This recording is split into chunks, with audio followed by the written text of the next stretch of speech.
Capital Record, where we defend free enterprise and capital markets because we believe in the dignity of the human person. Hello and welcome to David Bonson's Capital Record, brought to you by National Review. We know Jay Powell is getting the axe as Fed chair in less than 6 months. We know President Trump wants him gone. And who is President Trump going to replace him with? Why does it matter so much for the economy and capital markets? That is our subject today in the Capital Record. Let me just get right to the point and tell you one of the issues I want to address today is the fact that I believe Kevin Warsh should be, and I believe Kevin Warsh will be, the next Fed chairman when Jay Powell's term ends in the end of May 2026. Why do I think that Kevin Warsh is the right candidate? Why is this what I want to address here in Capital Record? Let's go through a few points, look at the lay of the land, and see if we can't make sense of some of this. As for Jay Powell, let me just sort of once again establish a point of view that allows me to have no friends whatsoever. I'm a critic of Jay Powell for a number of reasons, and I'm not a critic of Jay Powell because he's dared to advocate for Fed independence or dared to not do everything President Trump's told him to do. That's probably the thing I like about him the most, is that he does believe and represent some form of action in the realm of credibility around Fed independence. Now, this is a vastly different statement than me defending every action he's taken as Fed chairman. But unlike many of my friends, I have never detected a whiff of politicization from Chairman Powell. When he has done right things or wrong things, I do not believe he has done them to try to help a president or hurt a president. And the arguments people have made that he was trying to help Joe Biden or Kamala Harris by cutting rates in September are utterly ridiculous. In 2022 to 23, in the middle of Joe Biden's term, he did the most violent, sudden, and unexpected interest rate hikes we've ever seen. More so even, now not the most violent we've ever seen, but the most unexpected. Paul Volcker raised rates way more, but told us he was going to do so. What Greenspan did in 1994 was unexpected, but not to this degree. What Powell did was told markets, I will raise rates 1.5% this year from their own dot plots, and then raised them 5.5%. This is not the thing you do when you're trying to help the incumbent president. The idea that a 1/4 point rate cut 5 weeks before the election was going to help Kamala Harris, and then going on and cutting rates further after the election. It's just fine if people hate him, and it's fine if they think he was trying to hurt Trump, but the facts don't say that. However, that's a totally different subject than me defending what he did by holding rates so low post-COVID, which I totally disagree with, by expanding the balance sheet as long as he did, waiting so long to begin tightening it. There is a sense in which Powell, like Yellen, like Bernanke, like Greenspan, like most Fed chairs of the modern era, has been late, whether it was in tightening or easing. And this, to me, is a byproduct of the heavy intervention discretion we want Fed chairmen having. I don't agree with the chairman or chairwoman having that kind of interventionist discretion to begin with. But it is not like, oh, wow, you didn't use your discretion well. You could say Powell didn't. I was more critical of his loosening in 2019. But you notice nobody said in 2019 he's doing this to help President Trump when rates were at the whopping high level of 2% and he started cutting in the middle of big economic expansion. When he had gotten a grand total of about $450 billion off the balance sheet, and then he reversed from quantitative tightening to quantitative easing when credit spreads had blown out in late 2018. No one dared said then that he was trying to help President Trump. When he went on and did $5 trillion of quantitative easing in 2020 and thereabouts after, when he cut rates in March of 2020 to 0%, all of which was done as part of a Fed Treasury Accord in the COVID lockdowns. And people could be totally disagreeable with what he did, but it wasn't politicized then. I'm going on way too long about Jay Powell. My point being, there's all these things to like and not like, and that's all fine. I'm net critical of his job. because of staying too long one way and too long another way. And I think it's a criticism of the discretion we give Fed chairs and the way in which he utilized it. But now we look to the replacement, and Secretary of Treasury Scott Bessent has been tasked with finding the replacement. Many believe that he would pull a, quote, Dick Cheney, who was famously tasked with finding President George W. Bush's vice president candidate and ended up picking himself. And many people believe that Bessent will pull a Cheney, and at the end, President Trump would ask Bessent to chair the Fed. Bessent has said he doesn't want that job. I believe him that he doesn't want that job. But I would say that if he wanted that job, he will get that job. That would then leave us totally out of the need to discuss who the Fed chair will be, and instead inviting a completely different conversation around who the Treasury Secretary will be. But for now, let's take the Secretary at his word that he doesn't like the Fed chair, doesn't want the Fed chair job.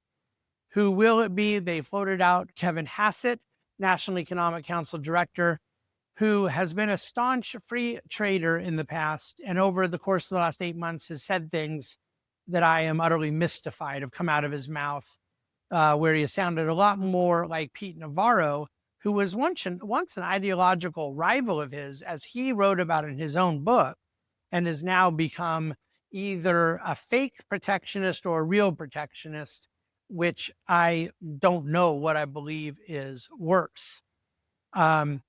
I don't believe Kevin Hassett will get the job. I do believe that he's one of the candidates.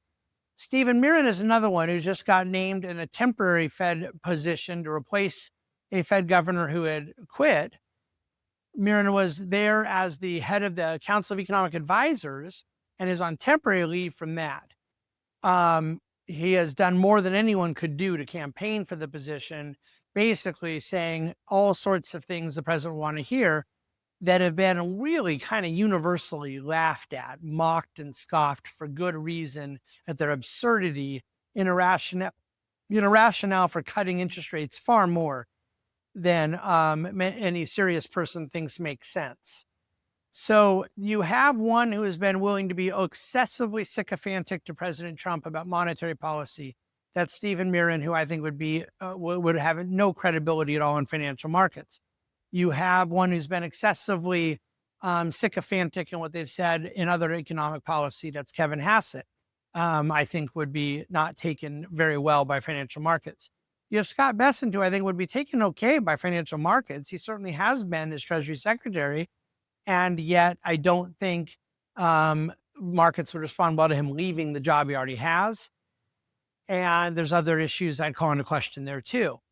But then the person I want to now advocate for is Kevin Warsh, who was an economist at Morgan Stanley many of the years that I was there. Many of you know I was a managing director of Morgan Stanley for many years before starting my own firm. I know of Kevin well and know Kevin reasonably well, believe him to be an outstanding monetary economist and one who, A, is generally supportive and in a mutual respect position with President Trump. This is President Trump's appointment, so there's no point in discounting the relevance of that because the president is going to appoint someone he has confidence in, as is his right to do.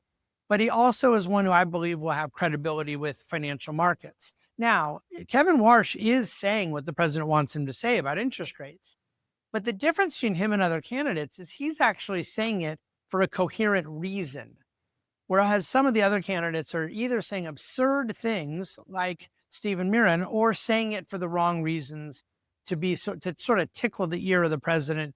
Kevin Warsh is, I believe, making a credible rules-based argument for a modestly lower interest rate environment that doesn't stretch the imagination in the way that President Trump has asked for the Fed to do.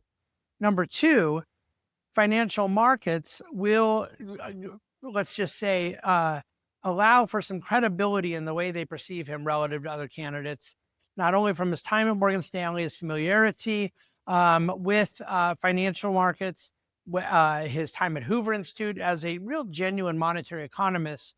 But he has a certain credibility and gravitas intellectually that's very different than some of the other candidates. Number three, when it comes to actual monetary policy, his view of quantitative easing and the Fed's balance sheet is totally contrarian to other candidates. What he has written about in a post-GFC era has been far more astute, and I would argue vastly superior to what Jay Powell has done with the Fed's balance sheet. And then finally, number 4, he is a genuine believer in rules-based monetary policy. As he campaigns for the job now, writes op-eds, does media interviews, he may sound like any other person saying what President Trump wants to hear, but he is pretty consistently tethering it to a rules-based argument. That is the best any of us are going to get out of anything Fed-related, I believe, for the rest of my lifetime, is some form of credibility that comes out of a rules-based regime. I absolutely love Judy Shelton and would love to see her on the Fed. I absolutely love those who have advocated for some form of monetary policy that restricts Federal Reserve governors and presidents to some rules-based methodology. Kevin Warsh is the best we're going to get in this search in that regard. And I think that a rules-based monetary policy is not only more humble and more appropriate for the need of the hour in central banking, and will not only generate more credibility in global financial markets and not only pass the political sellability test with the president, but I think represents the best of the available options. So in conclusion, Kevin Warsh is very likely, I think, to get the president's nod as long as Scott Bessent doesn't tell the president he wants the job. And I believe Kevin Warsh is the best candidate of the finalist and serious contenders that we are hearing are on the list. We will see if I'm right that the president will go that direction as well. There's still several months. He will announce it, by the way, far before May. I believe just after the holidays is the plan. And then Jay Powell will finish out his seat till the month of May. Well, let me know what you think. I'm very curious. Hit the comments, hit the likes, hit the subscribes, all those things. And by the way, if you are ever looking for more information on the Fed, here in Capitol Record, we focus so much on our case for a free and virtuous society that monetary policy plays in, but is not a deep dive focus in terms of what we want to do at Capitol Record. But where I do cover a lot about monetary policy is week in and week out at dividendcafe.com. And whether it's the video, the podcast, or the written weekly commentary, dividendcafe.com, I certainly encourage you all to check it out. With that, I will sign off and say to all of you in Capitol Record, happy Thanksgiving. I'm thankful for all of you, thankful for you continuing to listen to and support this podcast as we do just that, make the case as often as possible with any particular subject matter that appears before us that gives us the chance to for a free and virtuous society. Thank you for listening to David Bonson's Capitol Record.